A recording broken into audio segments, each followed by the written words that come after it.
자, 화요일 아침 7시 35분 지나고 있습니다. 이슈 레이더 시간입니다. 오늘 역시 신인규 기자 나와 있습니다. 안녕하세요. 네, 안녕하십니까? 자, 이슈 두 가지 갖고 나왔습니다. 열어주세요. 첫 번째, 행동주의 요즘 핫합니다. 행동주의 펀드들이 특히 한국 기업들을 노리고 있다. 이런 얘기들이 지금 심심찮게 나오고 있는데 지금 현황 어떻습니까, 지금?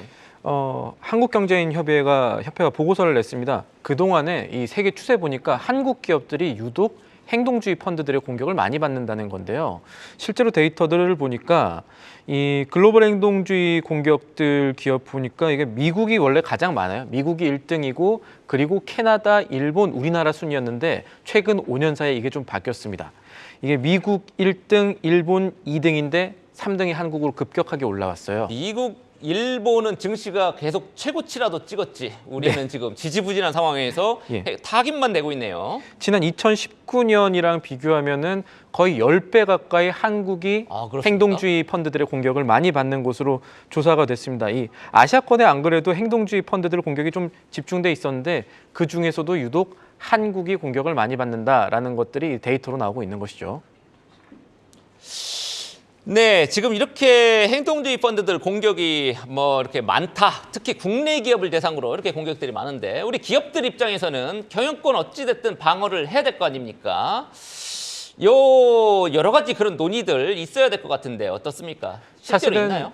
이 한경협이라든지 이런 곳들 아니면 예전에 얼마 전에 중견연이라든가 재계에서 계속해서 이런 얘기들을 내고 있다는 거는 코리아 디스카운트의 다음 단계가 이 기업들을 위한 어떤 장치를 마련되지 않느냐라는 기업들의 요구가 가고 있음을 의미를 하는 건데 그런 그렇죠. 목소리가 모아지고 있는 걸로 봐야 되는데 이거는 좀 생각해 봐야 될 부분들이 있습니다. 일단은 지금 재계에서 원하는 것 중에 하나가 이 포이즌 필이라는 제도예요. 포이즌 필이라는 거는 적대적 M&A 시도를 할 때 이제 기존 주주한테 시가보다 싸게 지분을 매입할 수 있는 권리를 좀 줘달라 이런 것들인데 이게 미국이라든가 여러 가지 나라에서 시행되고 있습니다만 최근에 이 포이즌 필이 가동된 적은 그렇게 없긴 합니다. 왜냐하면은 이런 것들이 사실 부작용이 좀 있긴 있는데 그렇죠. 이제 지분 약간 주가 희석 요인이 될 수도 있겠죠. 맞습니다. 그래서 아마 이제 독약 이름을 붙인 것 같은데 일단 재계에서는 기업의 경영권 방어를 위한 방패를 좀 주면은 주주가치 강화라는 선순환으로 이어지지 않겠냐 이런 논리들을 조금 내고 있습니다. 그래서 포이즌 필이라든지 아니면 차등 의결권이라고 차등 의결권은 미국에서 굉장히 지금 일반화돼 있습니다. 페이스북이 그거 갖고 있습니다. 그래서 이 똑같은 것도 한 주 갖고 있으면 10주의 의결권을 갖는 이런 것들이 그렇죠. 있는데 이것 역시도 사실은 미국에서도 문제가 좀 되는 부분들이 있습니다. 왜냐하면 S&P 500 같은 경우는 지수 편입할 때 차등 의결권이라는 것이 주주 평등주에 좀 위배되기 때문에 이거 지수 편입을 안 하기도 하고 이런 것들을 많이 도입한 기업들은 안 하기도 하고 이런 것들이 있는데 정부에서도 사실 이 코리아 디스카운트 해소를 위해서 이런 거 받아야 되냐 말아야 되냐 아직은 조금 조심스러운 입장인 것 같습니다. 이 최성목 부총리 겸 기재부 장관이 지난주에 이 기자간담회 한 적이 있었는데 이때 국내 주식시장에 이제 포이즌 필 도입하는 방안들 이거 할 때 어떻게 하겠냐 이렇게 얘기를 했을 때 아직 좀 고민스럽다라고 얘기를 했고 고민스럽다? 예. 대통령실의 인터뷰를 봐도 여러 가지 검토가 필요하다 이렇게 얘기를 했었는데 아직은 조금 망설이는 모습들이 있는 것이고 그동안에 역사적으로 봐도 지난 2009년에 포이즌 필 한번 도입을 하려고 했었다가 당시 반대가 만만치 않아서 좌절이 됐습니다. 이게 상법 개정이 결국은 필요한 일이거든요. 당시는 우리나라는 재벌 기업들 적대적 M&A 시도가 많지도 않았었고 그리고 사실 순환 출자와 같은 지배구조 문제가 조금 더 많았었는데 이런 방어막이 해결되지 않은 상황에서 기존의 대주주한테만 이익이 되는 제도 주는 거는 오히려 기존 기업들의 경쟁력을 해할 수 있고 또 사회 이사나 경영 감시가 미약한 상황에서 도움이 잘 안 된다라는 논리가 있었던 것도 생각해 볼 부분이 되겠습니다. 네, 그렇습니다. 한국의 지금 행동주의 펀드들 굉장히 지금 여러 가지 이제 저번에도 삼성물산이었나요? 벌떼 공격 여러 가지 이제 행동주의 펀드들 세력 규합해서 공격하기도 하고 이랬었는데 장단점이 있습니다만 우리 기업하는 분들 입장에서 경영권을 방어할 수 있는 그런 제도, 수단 이런 것들도 마련이 조금 필요해 보입니다. 일단 두 번째 이슈 넘어가도록 하겠습니다. 두 번째는 요즘 이번 주 목요일인가요? 28일에 이제 28일입니다. 한미사이언스 주주총회를 앞두고 한미 약품의 굉장히 지금 내용이 커져 있습니다. 주가도 들썩였는데, 그죠? 어제 바로 한미약품의 두 사장이 한꺼번에 잘렸단 말이죠. 그 내용 어떤 거였죠? 이 요새 그 재벌 나오는 드라마 인기 있는 것 중에 눈물의 여왕이라고 있습니다. 오너가의 갈등이 좀 드러나는 드라마인데 그렇습니까? 비슷한 상황이 좀 나왔습니다. 이번에 어제 갑자기 나온 소식이죠. 이 고 임성기 한미약품 회장의 장차남, 임종윤, 임종훈 사장이 각각 이 대표이사직에서 해임이 되는 사태가 일어났는데 누가 잘랐습니까? 어머니의 의견이 반영된 걸로 보입니다. 예. 이 송영숙 한미약품 회장의 의견이 이제 반영됐다는 것으로 알려졌는데 이게 왜 그러냐면은 한미약품은 OCI와의 통합을 지금 앞두고 있습니다. 이것을 판가름할 것이 이제 28일에 있을 한미사이언스의 주주총회인데 송영숙 회장과 이 장녀 임주연 한미사이언스 사장은 이 OC와의 통합을 찬성하는 입장이고요. 장남과 차남은 여기에 반대하는 입장을 견지해 왔는데 경영권 분쟁이 벌어진 거네요, 그러면. 맞습니다. 경영권 분쟁이 최근에 점입가경으로 이어지면서 어머니가 아들들을 해고하는 상황까지 이어진 겁니다. 그때 저희가 저번에도 한번 다뤘습니다만 여기에 이제 캐스팅 보트를 쥐었던 사람이 신동국 한양정밀 회장이었단 말이죠. 네. 고 임성기 회장하고 뭐 고향 아마 선후배였던 것 같아요. 맞습니다. 경기 김포인가 뭐 예. 그렇습니다.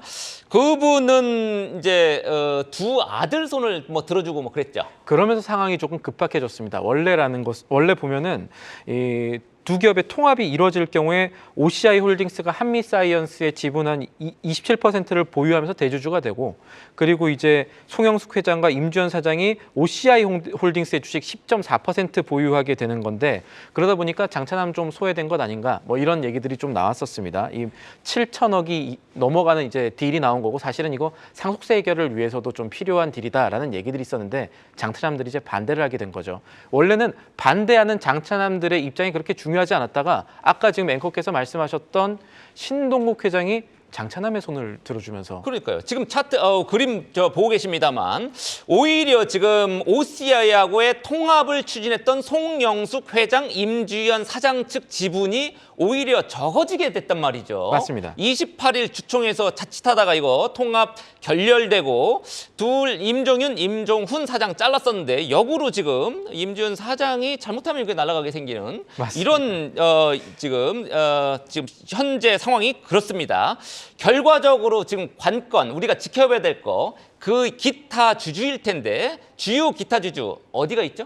지금 국민연금이 7.66% 들고 있고요. 더 중요한 거는 기타 주주, 그러니까 소액 주주입니다. 그렇습니까? 소액 주주가 지금 국민연금과 소액 주주 예, 이군요. 16%가 넘어갑니다. 소액 주주 지분이 넘어가고 아까 지금 보신 대로라면 차트상에서 이 양측의 표 차이가 5%포인트 정도밖에 나지 않기 때문에 지금 어제 이 임주연 한미사이언스 사장이 전격 기자회견을 했었는데 이것도 결국은 소액 주주 표심 잡기 아니냐 이런 분석들이 있습니다. 왜냐하면은 지금 의결권 자문사들도 의견이 한쪽으로 치우치지는 않거든요. 서스틴인베스트 같은 경우는 이제 한미사이언스의 이제 통합 찬성하는 입장이고 또 반대로 ESG 기준원 이런 곳들은 장차남 말이 맞다 이렇게 지금 보고 있는 것인데 그렇습니까? 화면에 나오는 분이 이제 임주연 사장님 되죠. 예, 어제 이제 기자회견 모습이 나오고 있는데 어떤 말을 했냐면 여기서도 결국은 상속세 문제 때문에 이 합병이 어느 정도 이루어진 거는 맞다라는 맞겠죠. 입장을 얘기를 했습니다. 이 한미가 가지고 있었던 이 대주주 상속세 문제 오버행 이슈를 결국은 OCI 통합으로 해결할 수 있다라는 얘기는 이번 합병의 이 기저의 상속세 문제라는 우리 한국 사회가 조금 해결해야 될 어떤 문제들이 있기 때문이다라는 것들도 얘기를 했었고 그러니까 이번에 통합을 하면서 이제 상속세 문제도 해결하고 네. 그다음에 이제 보호예수를 통해서 이제 당분간은 또 주식도 안 팔고 뭐 이런 식으로 해서 오버행 이슈는 좀 뭐 해소할 수 있다. 이렇게 뭐 밝힌 것 맞습니다. 같아요. 임주연 사장 같은 경우는 이 상속세 이슈를 OCI의 통합을 통해서 해결할 수 있는데 그거 안 하면은 반대로 장차남들은 이거 해결할 수 없지 않느냐라는 얘기들을 하기도 했고 그리고 OCI 역시 이제 통합한 후에 이 지분을 3년간 보호 예수하겠다 뭐 이런 뜻을 같이 뭐 밝히기도 했습니다. 또 회사 입장으로 보면은 그동안에 한미약품이 2015년부터 딜을 많이 체결했었는데 사실 그게 해외 빅파마에 의존하는 라이센스 아웃 딜이었거든요.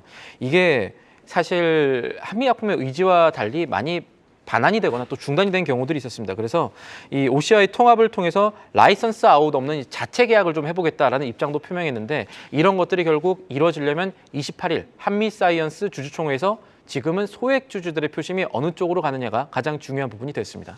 네, 그렇군요. 뭐 개인적으로는 사실 이제 한미약품하고 OCI처럼 이종 업종 간의 통합을 통한 뭐 시너지 이런 것도 살짝 뭐 기대도 하긴 했었는데 어찌됐든 지금 경영권 분쟁 핫하고 그 과정에서 기대와 우려가 한미약품도 공존하죠. 예. 네, 주가는 굉장히 지금 어제 급등했다라는 거.